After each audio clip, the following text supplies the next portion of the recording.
This is Chapter 5, Part 2. We finished last time talking about the guns that the Aurora killer used.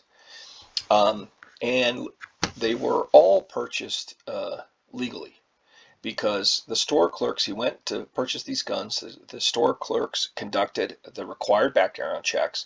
He had a clear record. This guy was a graduate student, an excellent student. What he studied, I believe it was some sort of neuroscience.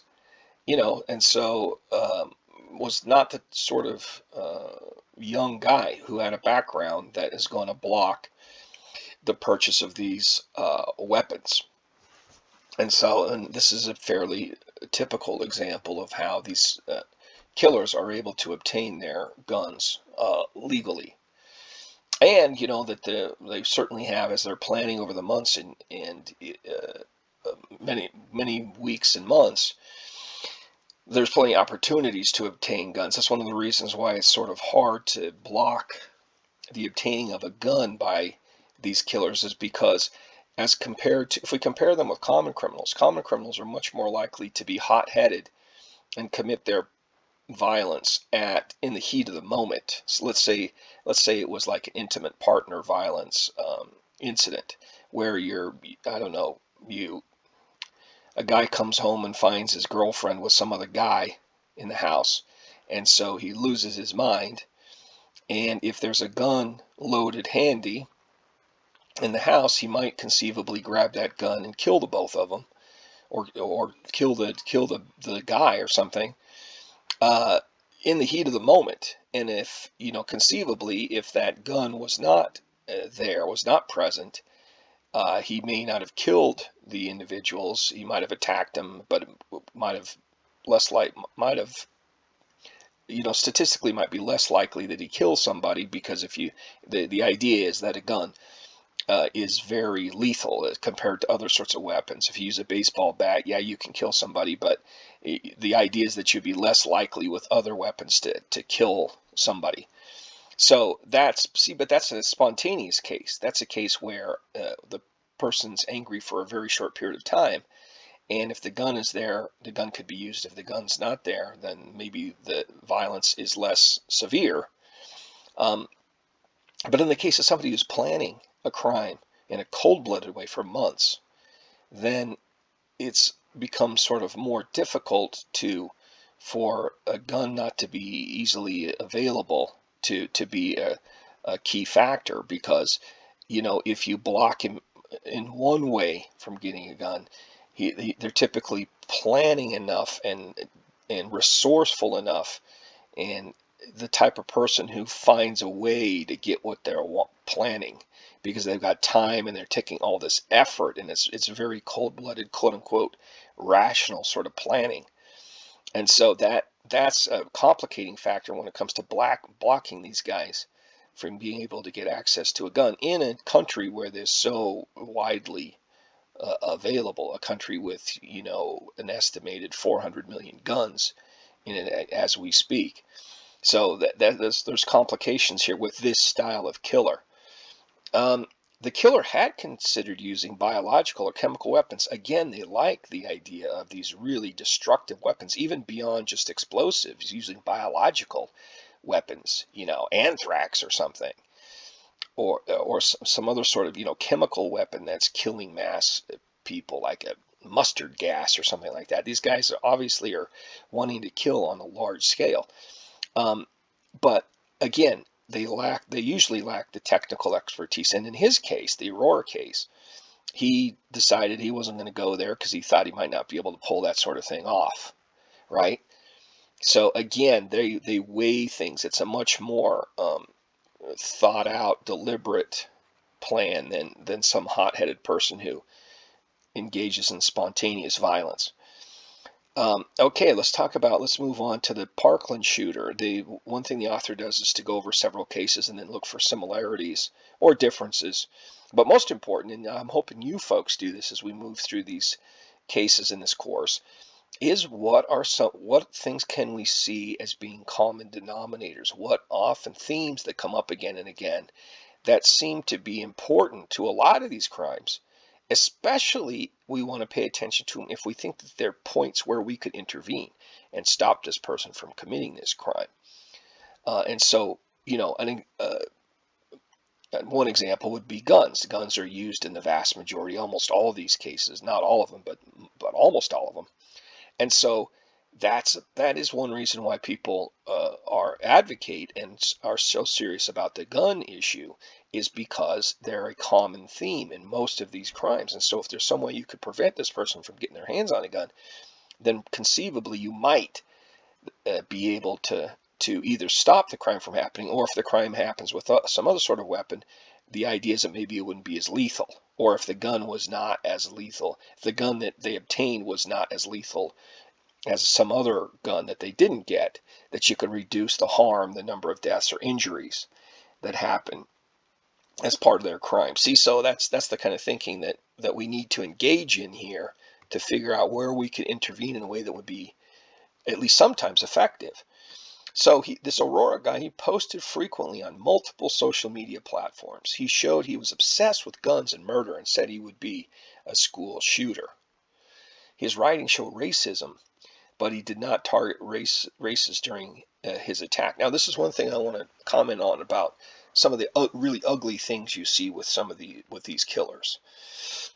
That these people are disturbed, and being a disturbed person who's violent, prone, wants to harm, kill a lot of people. These are nasty people who are drawn, who are attracted to nasty things. And so let me give you another example beyond the racism sort of example here is, if we look at serial killers, we see that a certain percentage of serial killers are involved in Satanism, Satan worship. They'll have symbols, they'll have tattoos maybe, or they'll have books at home that show that they were really obsessed with, occult satanic practices and that kind of thing. Now, you might think that, okay, this person is really driven by these sort of satanic beliefs, and that helps explain what caused their crimes. Now, of course, those kind of things are possibilities. Or if someone is talking in racist, hateful ways, that could be signs, indications of what's motivating and driving their crime.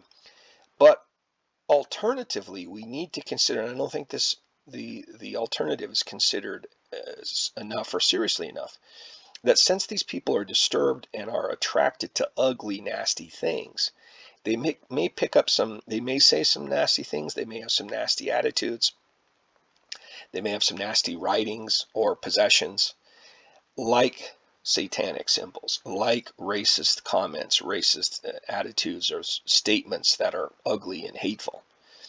That doesn't necessarily mean that that's key to what's driving the crime, because in the case of this Parkland shooter, you would think that if it was driven by race, like a later case, the black church shooter that comes up in a later case study, you would think that somebody who was motivated by racial animus, racial ideologies, that they would target people of a certain race or whatever group it was that they hated. But what you see here in terms of this kid's behavior is he shot up a school. His crime revealed a guy who hated the people at school, who hated that school and wanted to attack that school and the people in it. That seems to be the target of his hatred. So yes, he had nasty things that they found that he had said, but he didn't really act like this key motivation was a racial one, because he's just shooting up whoever he finds at school. So it seems like his beef was with the school, not with one particular group, a hated group, that kind of thing that he wanted to target. So keep that in mind, because sometimes their behavior doesn't really match some things that they might say or write or that kind of stuff.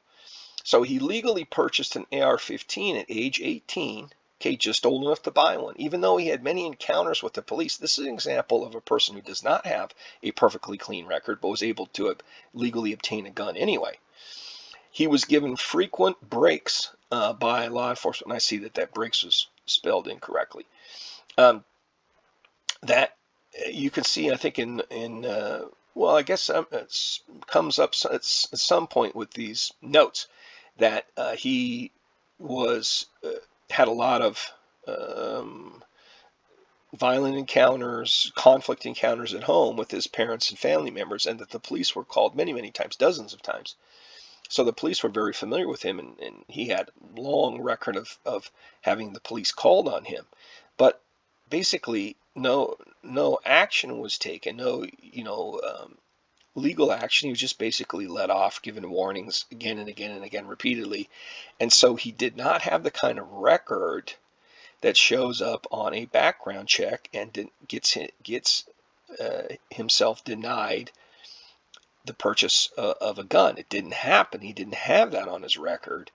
The fact that he's a kid works to his advantage too, because the systems, juvenile justice systems around the country, tend to be more careful about not sharing, concealing, more likely to conceal information about juveniles because they don't want them to get labeled as being, criminals, and then everybody mistreats them due to labeling and misjudging them, that kind of stuff. So this is even more of a complication or problem when you're dealing with juveniles, which he was at this time. So he showed an interest in killing small animals. That's something that you see with these killers sometimes. You see it often with the serial killers as well. A certain sadism, enjoying harming other creatures, in this case, small animals. He liked taking selfies and videos of himself, showing narcissism and megalomania, meaning that he, thought of himself as being this big, tough guy, this killer. I'm going to be this famous school shooter. I'm awesome. Look at me. And so very narcissistic and self-important, right? So you can see that very often with these killers. Cruz, the author does, I think, an admirable job a lot of times not advertising their names. So I probably should have done that as well. But sometimes you just slip into trying to identify these guys. His last name is Nicholas Cruz is his name. Anyway, so just you don't make a big. I think it's a good idea not to spread their fame by focusing on their names a lot. But it's kind of, if you're studying them, it's they're in a way they're getting attention anyway. Cruz planned out the crime in detail, even though he's just a kid, just a teenager. He's still planning in detail. He told family, friends, and acquaintances about his desire to kill, so he was quite the talker, and people knew that he was the talker. But get this, no action was ever taken by authorities. 9/11 was called from his household by family members, typically parents who were having a lot of discipline problems with him, at least 45 times, and no action was taken other than warnings and talking to him and breaking up whatever fight, whatever stuff was going on.